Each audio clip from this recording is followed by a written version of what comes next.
Selamat sore yang mulia Bapak Tarsan, yang terhormat Ibu Muska dan Ibu-ibu dan semua hadirin yang terhormat. Saya mengenal Ibu Dubovska, atau begini, saya dengan rombongan Pak Deltani itu datang tahun 1959, seperti Pak tadi katakan abad yang lalu. Pada tahun 61 datanglah untuk barangkali kedua kalinya Presiden Bung Karno di Praha. Setelah terjadi kunjungan itu, tiba-tiba ada yang telepon saya dengan bahasa Indonesia yang bagus, dengan suara yang merdu. Adalah itu Ibu Zoritsa Dubovska yang mengatakan apa Mas Bismo mau membacakan teks film dokumenter dari kunjungan Bung Karno di sini.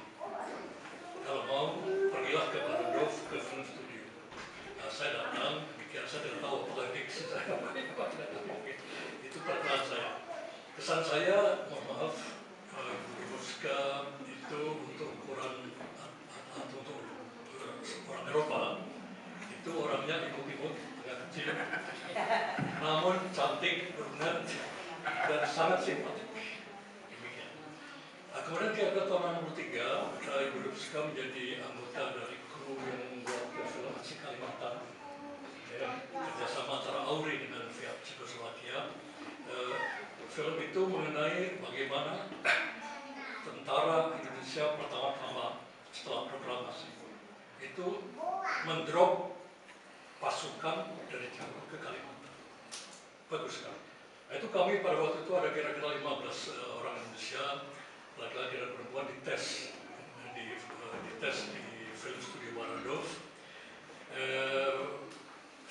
Akhirnya saya tidak tahu siapa yang menang, tapi waktu saya itu pokoknya saya tidak terpilih.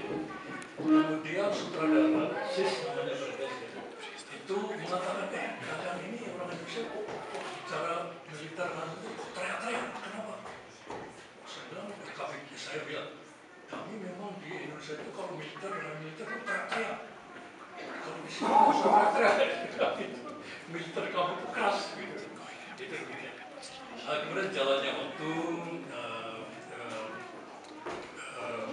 beberapa dari kami itu sering diperbantukan oleh Ibu Dubovska untuk mengajar bahasa Indonesia. Di samping kalau tata bahasa itu beliau sendiri yang mengajarkan, namun kami itu memimpin konversasi, kemudian bercerita mengenai realia. Jadi mengenai segala macam adat istiadat teknologi di sana, sejarah di sana, bagaimana demikian. Kemudian yang saya lihat perkembangan selanjutnya, pertama Ibu Dubovska dan para murid-muridnya yang warga negara Cekoslovakia itu membangun perhimpunan Nusantara.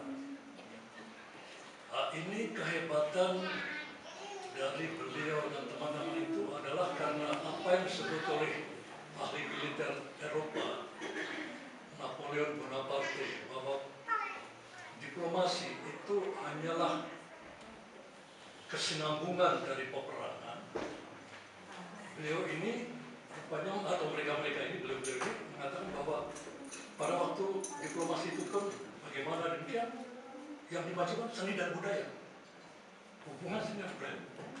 Ini yang bertahun-tahun terus mereka jalankan, dan kami orang Indonesia di sini itu juga membantu itu demikian. Dan pada suatu ketika satu teman saya di pekerjaan di kantor itu istrinya Nyonya Sikorova menjadi direktur di sekolah bahasa asing di mana Ibu Dubovska puluhan tahun juga aktif di sana. Nyonya Sikorova itu mengatakan itu Insinyur Dubovska itu betul-betul fenomen dalam bahasa Latin. Itu sangat Eropa. Kemudian bahasa-bahasa Eropa yang lainnya seperti Rusia, Inggris, Prancis, Jerman, Spanyol, Itali, lancar bicara. Saya pernah menghadap beliau membicarakan macam-macam di kantornya. Ada teman beliau yang telepon berkata, ini bahasa Italinya apa ini? langsung dia katakan ini bahasa kemudian. Ada sahabat itu rupanya tidak puas. Masih bahasa Arab, ya. Lalu bahasa Sanskrit, Latinnya. Yang dikatakan oleh Pak Dubes tadi betul sekali bahwa konon bahasa Sanskrit dengan bahasa-bahasa Eropa itu ada kemiripan karena dipakai oleh suku-suku bangsa di Kaukasus. Mereka bahasa-bahasa ini termasuk bahasa Indo-Eropa.